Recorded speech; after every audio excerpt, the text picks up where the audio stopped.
Assalamualaikum warahmatullahi wabarakatuh. Om Swastiastu, Namo Buddhaya, salam kebajikan bagi kita semua.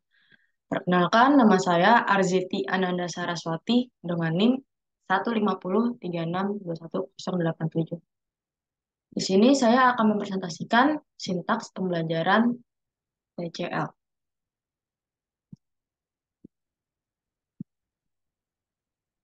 Dengan topik pembahasannya ada tiga, yaitu analisis konten dan isi kompetensi dasar pada salah satu mata pelajaran di SMK, ada analisis model pembelajaran yang cocok pada mata pelajaran yang dipilih, lalu ada sintaks pembelajaran dan hasil riset.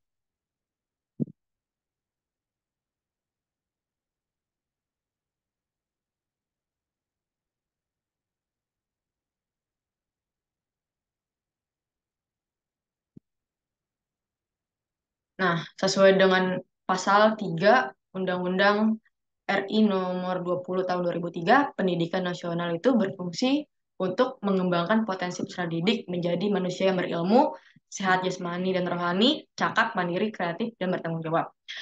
Ada tiga fokus utama dalam pembangunan SDM. Satu diantaranya pada sektor pendidikan. Salah satu jenjang pendidikan menengah ialah SMK menengah kejuruan. Seperti yang dijelaskan pada UU SPN Pasal 15 Departemen Pendidikan Nasional tahun 2006, merupakan jenjang pendidikan formal yang menyiapkan lulusan untuk bekerja di bidang tertentu dengan masa studi 3 sampai 4 tahun. Sekolah kejuruan memfokuskan pada pengembangan bakat, keterampilan dasar, dan kebiasaan-kebiasaan yang mengarah pada dunia kerja.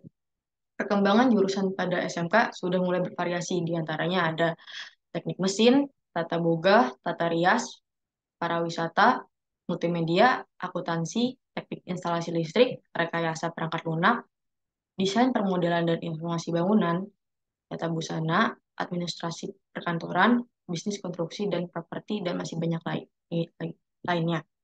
Nah, di antara kompetensi kalian yang sudah disebutkan tadi, kompetensi kalian ada dua kompetensi kalian, yaitu desain permodelan dan informasi bangunan serta bisnis konstruksi dan properti. Di mana pada kedua jurusan tersebut mempelajari dasar-dasar konstruksi bangunan, seperti merancang bangunan, menghitung biaya bangunan, pelaksanaan peserta proses pembangunan dan perawatan gedung. Sekilas tampak sama hal yang dipelajari pada kedua jurusan tersebut. Namun jika dijelaskan secara singkat, DPB itu adalah yang merancang atau mendesain bangunan, dan BKP itu adalah yang menghitung biaya kebutuhan untuk membangun bangunan tersebut. Jadi istilahnya DPB itu arsitek, sedangkan BKP itu teknik sipil. Nah, lulusan dari kedua kompetensi kalian tersebut diharapkan kompeten dalam merencanakan, mendesain, menggambar, dan memperhitungkan kekuatan konstruksi bangunan atau gedung, serta menguasai konsep-konsep dasar bangunan.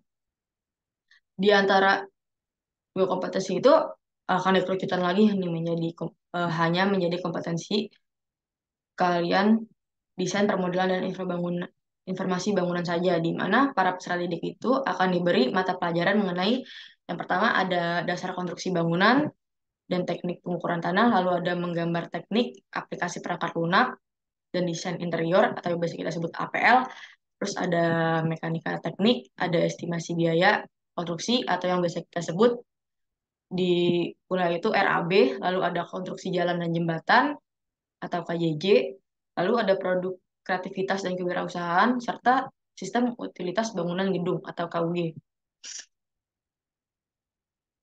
Nah, dari semua konsep dasar yang disebutkan, faktor penting dalam merancang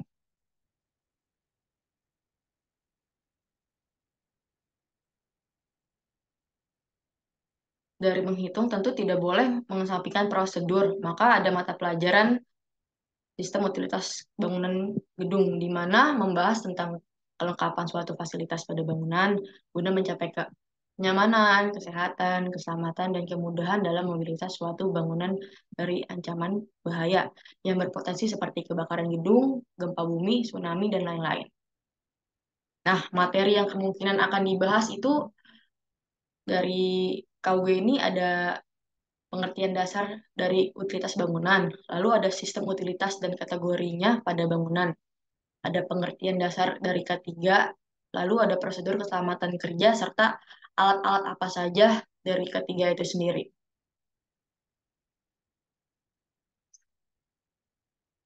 Lalu ada berikutnya analisis model pembelajaran yang cocok pada mata pelajaran yang dipilih. CTL dikembangkan oleh John Dewey pada tahun 1918 dari pengalaman pembelajaran tradisionalnya, di mana CTL membangun pendidik mengaitkan antara materi yang diajarkan dengan situasi atau kejadian nyata yang mendorong peserta didik membuat ikatan antara ilmu yang mereka miliki dengan penerapan pada kehidupan sehari-hari dengan tetap melibatkan komponen utama yaitu konstruktivisme, bertanya, menemukan, learning community, pemodelan, refleksi, dan authentic assessment. Lalu, pembelajaran kontekstual ini merangsang proses berpikir peserta didik dalam menyusun pola-pola yang menentukan makna.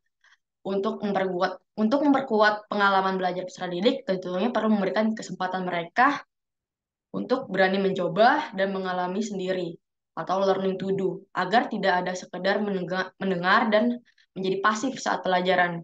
Alasan mengapa model pembelajaran ini cocok ialah karena membuat proses pembelajaran terasa lebih real dan bermakna. Lalu, materi yang diajarkan berhubungan dengan kehidupan nyata dan pengalaman membuat materi lebih melekat pada ingatan peserta didik. Lalu menjadikan kelas lebih aktif dan produktif karena menuntut peserta didik membangun pemahaman mereka sendiri. Lalu yang terakhir ada peserta didik menggunakan tingkat berpikir tinggi secara kreatif dan kritis dalam menganalisis, sistensis, problem solving, dan logis.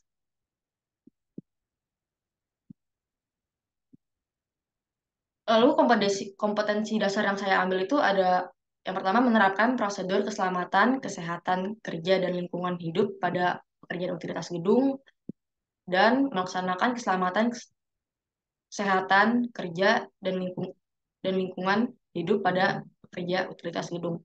Yang pertama itu di pendahuluan orientasi. Pendidik ini memberikan sapaan dan melakukan doa sebelum pembelajaran. Nah, responnya itu peserta didik menyapa balik pendidik dan melakukan doa sebelum memulai pelajaran. Lalu, pendidik melakukan absensi kehadiran yang nantinya akan disahuti dengan menunjuk tangan dan bilang hadir. Lalu, pemberi acuan.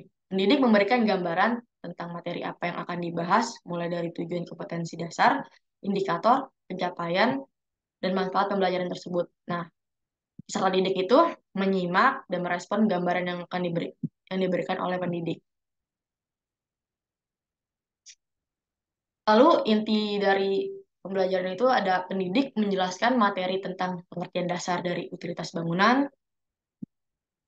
sistem utilitas dan kategorinya pada bangunan, pengertian dasar K3, dan prosedur keselamatan kerja. Pendidik membuka sesi diskusi terkait materi yang sudah disampaikan dengan mengaitkan materi yang dengan situasi nyata. Lalu pendidik memberikan tes berupa kuisis untuk mengetahui seberapa jauh pemahaman peserta didik nih untuk dari materi yang sudah dipelajari barusan. Nah, respon dari peserta didik ini yang pertama ada menyimak dan memperhatikan materi yang disampaikan pendidik. Di depan kelas ada peserta didik berdiskusi, bertukar informasi terkait materi yang sudah disampaikan dengan melibatkan materi dan situasi nyata. Lalu peserta didik melaksanakan tes terkait materi yang baru dipelajari dengan baik.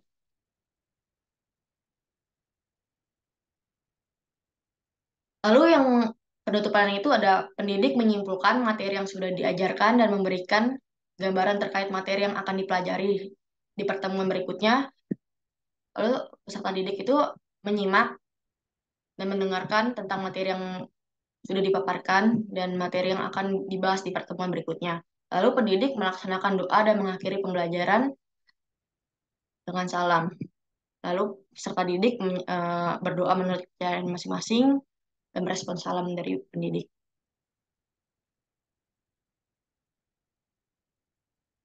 Nah, pada hasil riset penelitian penerapan model pembelajaran CTL yang dilakukan oleh Robert Pengabdian Waruwu pada tahun 2002 dalam upaya meningkatkan hasil belajar peserta didik dengan metode tindak kelas atau PTK pada kelas 10 DPIB di SMK Negeri 2 Mahdrehe dari 12 peserta didik pada siklus yang pertama, rata-ratanya itu menghasilkan 65,86% dengan persentase ketuntasan itu hanya 41%.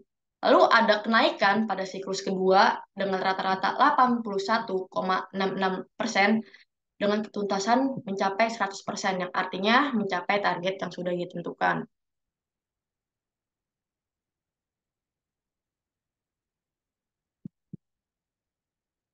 Berikut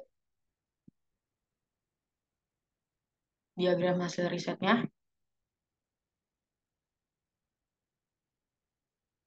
Nah, kesimpulannya itu, mode pembelajaran kontekstual teaching learning adalah metode pengajaran yang memungkinkan peserta didik menerapkan kemampuan dan pemahaman akademisnya dalam berbagai konteks pelajaran instruksional maupun mengembangkan gagas kreativitas peserta didik pada dunia nyata.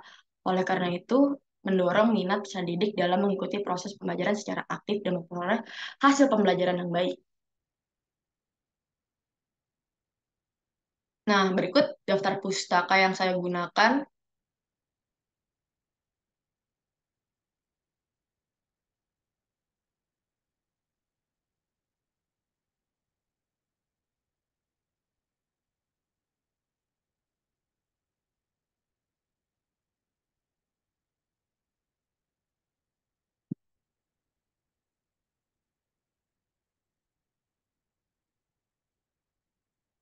Terima kasih. Wassalamualaikum warahmatullahi wabarakatuh.